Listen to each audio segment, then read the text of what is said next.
Hey folks, Nick here from another BookTube channel, and today we're continuing the Swamp Thing read-along with Swamp Thing number 33. I honestly, before I reread this issue, I thought maybe we could just skip this one because I remembered it as just basically a reprint. This issue contains a full reprint of Swamp Thing's first appearance in House of Secrets 92. And I thought, maybe it's not worth dedicating an entire week of a segment of this series to that kind of topic. Boy, was that a stupid thing to think. Upon rereading this, this is an incredibly important issue to the Swamp Thing continuity. Skipping it would have been an absolutely absurd, stupid mistake. Leave it to Alan Moore to make a reprint fill-in issue still important to the continuity of his run. I was really impressed with this, honestly. So as I mentioned, this is basically a reprint of House of Secrets 92. This is a facsimile edition. I do have an actual House of Secrets 92, but I'm not taking that one out for this. But I like these facsimiles that DC puts out. Marvel does them too, but DC's are better because they use not necessarily the same paper stock, but a more correct paper stock. It's actual kind of newsprint feeling, so the colors are a little bit more, there's a little bit more fidelity to the colors to the original.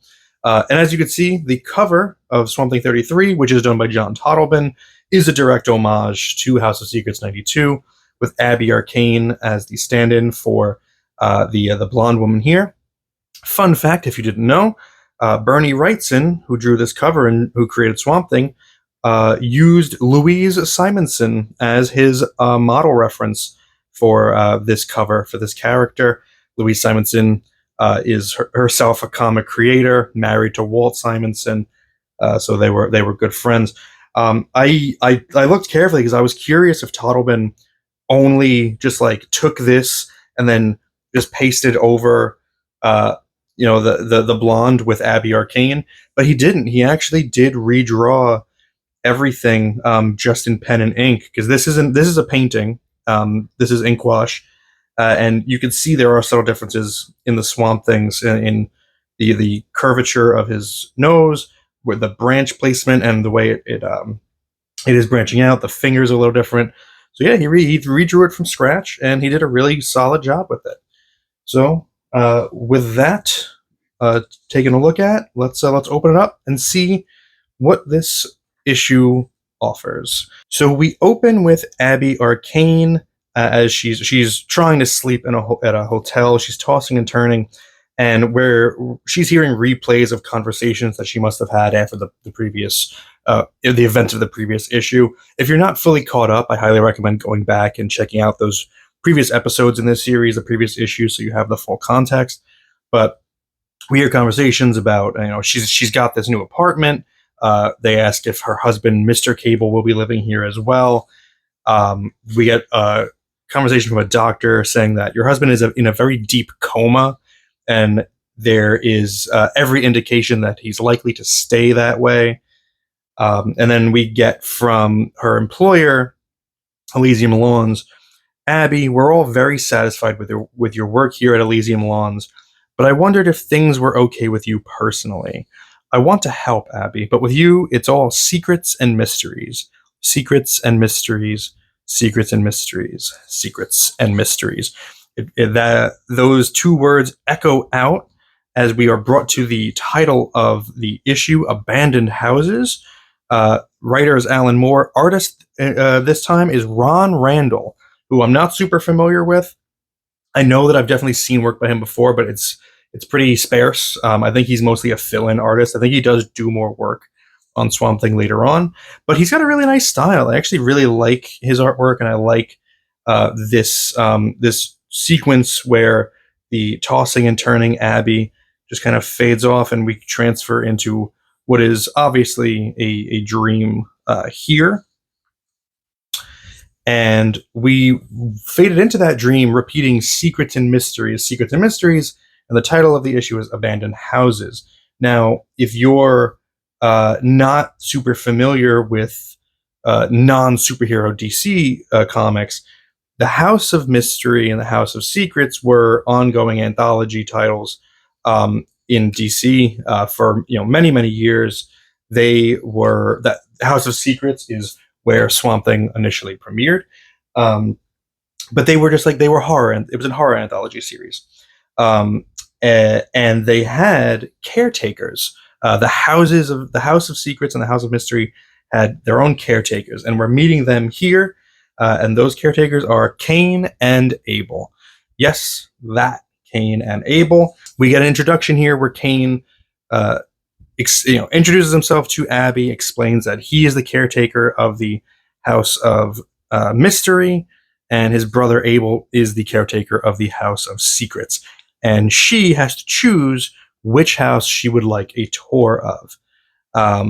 And she asks, what's the difference? And Cain explains that, well, that a mystery are wonders that you can ponder and share. Secrets are a burden to carry alone. And so she has to choose between which she would rather have. And she chooses the House of Secrets because she doesn't really care for Cain. He's coming off as a little arrogant. And Abel's a lot more meek and obviously a little bit scared of his brother. And we get a little nod to their biblical origin here, where after she chooses Abel, Abel asks Cain, is that all right? I mean, you won't be angry, will you? If you're sure that you don't mind me escorting her. And Cain tells him, mind? Why should I mind? Am I your keeper? So Abel brings Abby into the House of Secrets, with which drawn really, really well. I really love this page here. It's a little chaotic, but I think it works. Like, there's a lot of strange angles. I really love this opening panel where we're getting a view of her walking through the front door, which has this stark lighting change, and we're seeing it through the banister of the stairway. I just think it's really rendered really well. I like the way these stairs are drawn, and I like Ron Randall's. Honestly, I like the way he draws women. This is Abby's never looked better, I think. She got really nice form. I like the drapery on his clothes a lot. This is a really, really pretty Abby. So Abel is looking for a specific secret to give her, a specific story to tell. And I'll read their dialogue here because I like the dialogue play in this issue a lot. So he pulls something out and she says, a bracelet? He says, bracelet? Oh, no, it just looks like a bracelet. It's really a story, a special circular story that goes round and round. Abby asks, but what does this have to do with me? Abel says, now that's the secret.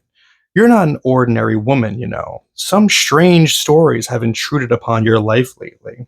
She says, stories? Everything that's happened to me has been real. Abel says, oh, please, it was just a figure of speech.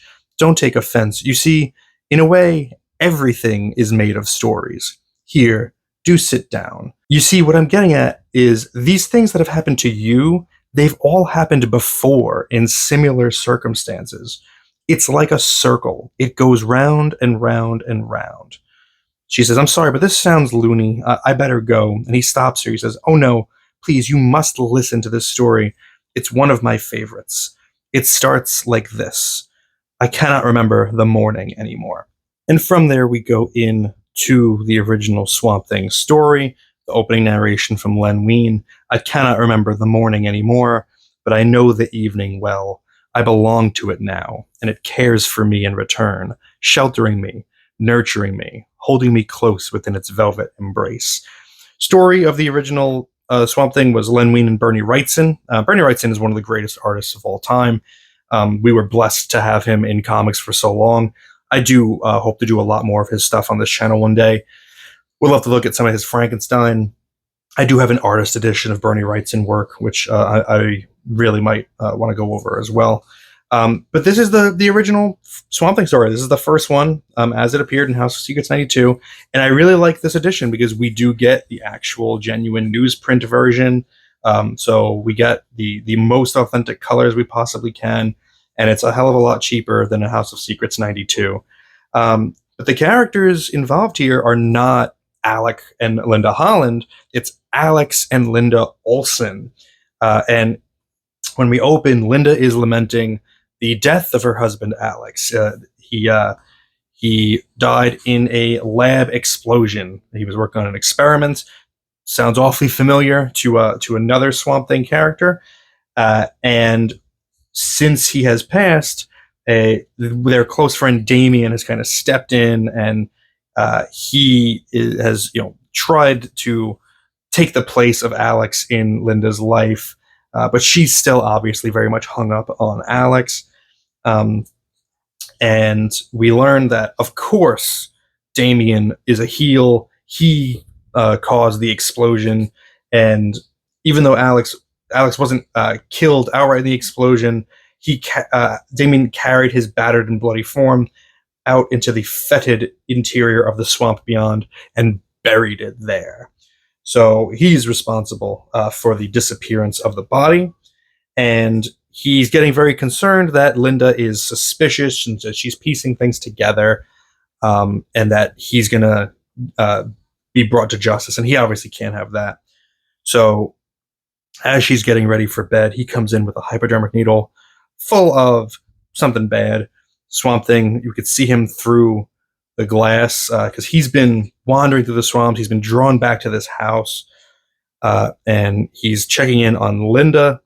And when he sees that hypodermic needle, he crashes through the bedroom windows, those glass doors, and he kills Damien, strangles him. And rather than being grateful, obviously, Linda just sees a swamp monster. He tries to plead with her and get her to see who he is, but he doesn't have words. And we learn, he's Alex, but she doesn't know that. She's not going to accept that. So he just turns and with great sadness walks back into the swamp. And we get this classic closing line: if tears could come, they would.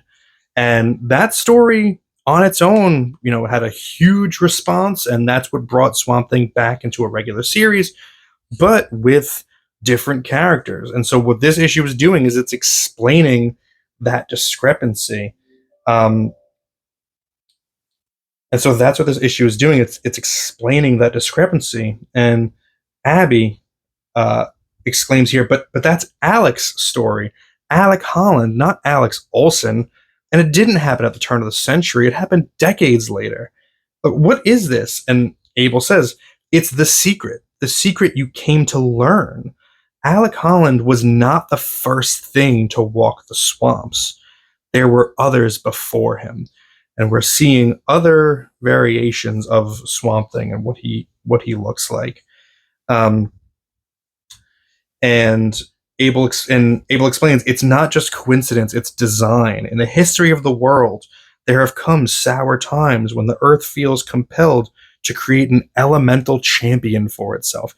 We've heard elemental referred to several times in the previous issues from Anton Arcane, from some residents of Hell. That keeps coming up, and it's being reinforced here. And she says, but his transformation was an accident. Abel says, there are no accidents. Sour times are returning to your world, and your world has again shaped a protector to stand against them. That is what you came to learn. And so he escorts her back out of the house, and he's telling her that she needs to pass this secret on. She needs to tell Swamp Thing.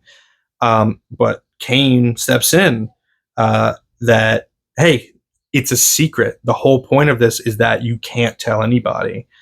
And so he's not too happy, but I like this framing. Through his arm, we get the two of them surprised to see him. Abel's obviously skittish and scared.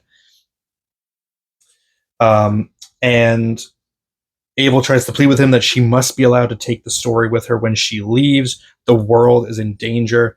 Kane says, in that case, she should have chosen a mystery rather than a secret. And the brothers fight, as brothers often do, as these first brothers did.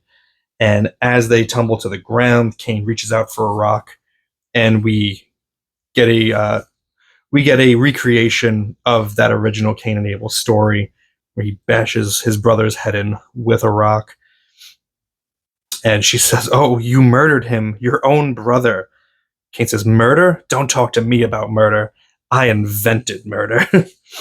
I love what Alan Moore does with these characters. Like I said, he didn't originate them. He didn't create them in DC continuity. But this dynamic that they have, I do believe he did create. Like, this is the first time I think in DC Comics Kane kills Abel. Definitely won't be the last. Neil Gaiman brings them back for Sandman, and uses them in the same way there, which is really effective. It's really neat. And he explains, look, he'll be fine. You know, we're basically projections of the unconscious. He's not really dead. He'll be up and walking around tomorrow. And he tells her, okay, you know what? Try to take your secret with you. But unfortunately, you're not going to be able to share it with anybody. And as she wakes up out of the fog of the dream, she grabs a notepad and she starts to write down the story as she can remember it. She gets out the first line, "I cannot remember the morning any," and then the phone rings and interrupts her. And when she goes to pick it up, it's just work calling to see if she can come in today. When she goes back to the notepad, she can't remember what she was writing down. She can't remember the dream. She says, "Oh, well, that's life, full of little mysteries." Next up, Rite of Spring. We do get a couple pinups as well to pad out the pages, page count. John Tottleman on a Swamp Thing over here. Got John Tottleman doing his own Abby Arcane. And closing out with a Steve Bissette Swamp Thing. I really like this Swamp Thing. This him with a little smirk. I like when he's a little bit happy. You don't get that too often for him.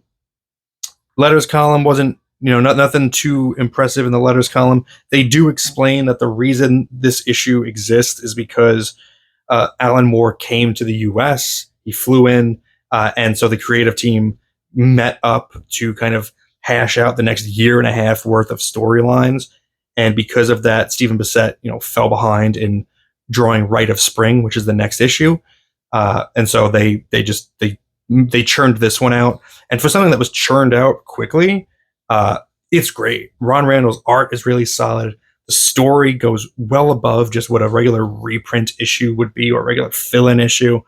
It's really impressive. So I'm glad I chose not to skip this one. It's really important to continuity. And I can't wait for next week when we go over Rite of Spring, one of, I think, the best issues of the run. So let me know if there's anything that I missed in this issue you found particularly impressive. Let me know your thoughts in the comments. Thank you for spending some time with me today. But now it's time to get back to reading.